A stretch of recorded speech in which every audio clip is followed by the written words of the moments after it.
When your reality stops matching with your fantasy, there is grief associated to that. Not necessarily because you have lost somebody, but you have lost the proximity of who you used to be. And if you're brave enough to keep choosing that rewrite, you don't just build something meaningful, you become undeniable.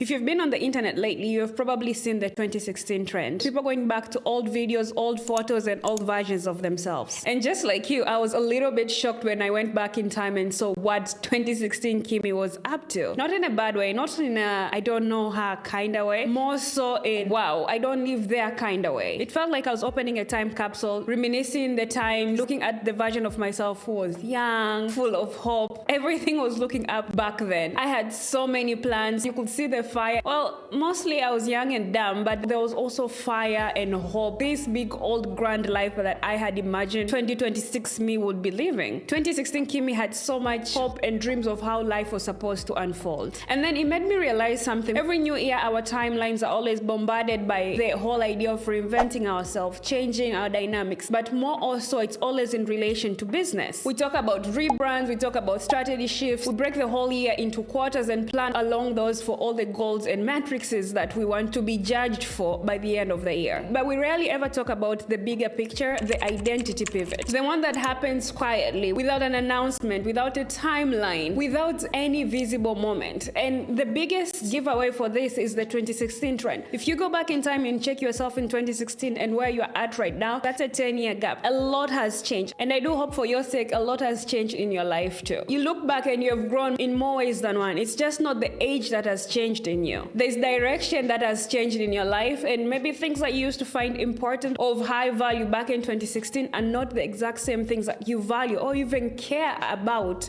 in 2026. And that internal change is the thing that we're going to talk about today. When I look back in 2016, old Kymmiee, you see a girl who had high hopes of everything. She had a whole different definition of what success looked like. Back then, I used to think success was supposed to be this fast, massive, visible, and aesthetically pleasing look on the outside. It was supposed to be loud. If it wasn't loud, then it wasn't happening. I thought becoming meant this big, expansive outward shift in life. That in my books meant doing more, sharing more, proving myself more. There was supposed to be more movement. Everything was supposed to be more.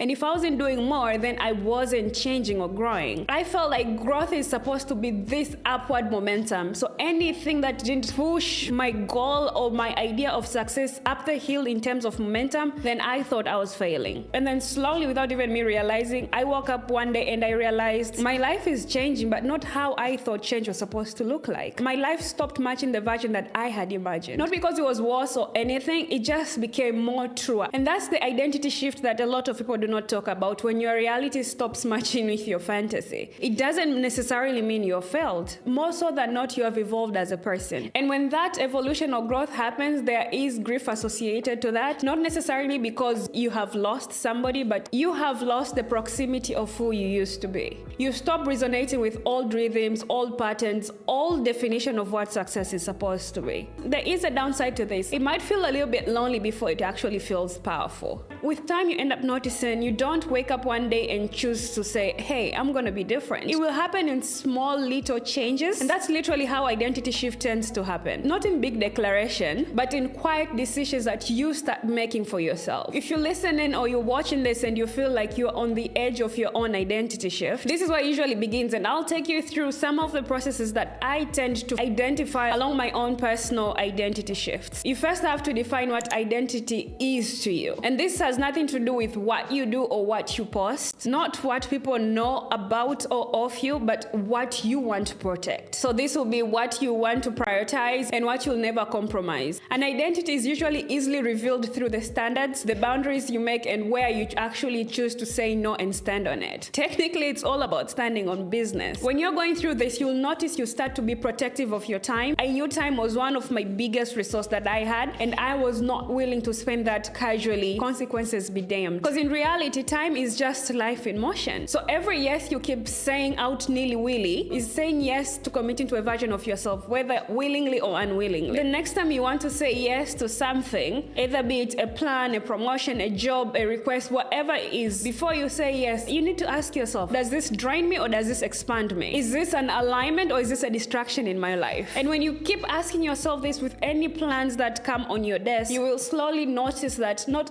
everything that comes to you is an emergency. Some of them are just mainly distractions set to take you off-road to your cause. And then when you do this more often, you'll notice your schedule moves from being busy to being more intentional. Another thing that I ended up noticing doing a lot more is I stopped over-explaining. Not even over-explaining, I stopped explaining myself. Not because I became cold or rude or anything, I just became clear with my purpose. When you become aligned or in tune with your inner self, explanation just drain your energy and then they simply become optional. And the beauty is you don't owe anybody an explanation or access to your direction. Protecting your energy, your inner peace is a form of one, personal confidence, signs of leadership, and the ability to stay anchored when everything else around you is shifting. The more you do this, then you'll notice little subtle changes that happen in your life. You'll stop craving urgency and you'll start craving alignment in your life. You'll stop being attracted to a faster route into things. You'll want more intentional, slow, romanticizing the in-between. And your goalpost becomes more aligned. You move through life with a purpose, not a checklist. Be in college by 23, get married by 24, have my first child by 26. You allow room for life to surprise you. And even when your goalpost changes, you adapt and move forward with that. The more you do this, then you'll start noticing subtle changes in your life. Your nervous system becomes in tuned with yourself. You feel a sense of peace. And that's kind of when you be like, oh, something in me is changing. I've been pivoting for quite some time. When you stop treating life as a checklist, you stop asking yourself, what should I do next? And asking yourself, what person am I becoming if I choose this path? If I choose this job right now, who am I gonna be in a year or two? Every time you go through life with a checklist base, the goalpost will forever and ever keep moving. You'll be like, oh, I'll be more happy when I lose weight. Then you lose weight and then something else happens. I'll be more happy if I'm fit. Then you get fit and some other goalpost will move on. Happier if I buy my first car. And then you buy your first car and you notice that's not what happiness looks like. I'm saying all this to say, when I look back in 2016, yes, there were some cringy choices, chokers, and the dog ear filters. What the hell was that? I not only cringe, but I also take time to honor that poor, sweet soul. She took time to go through all the mistakes and the learnings,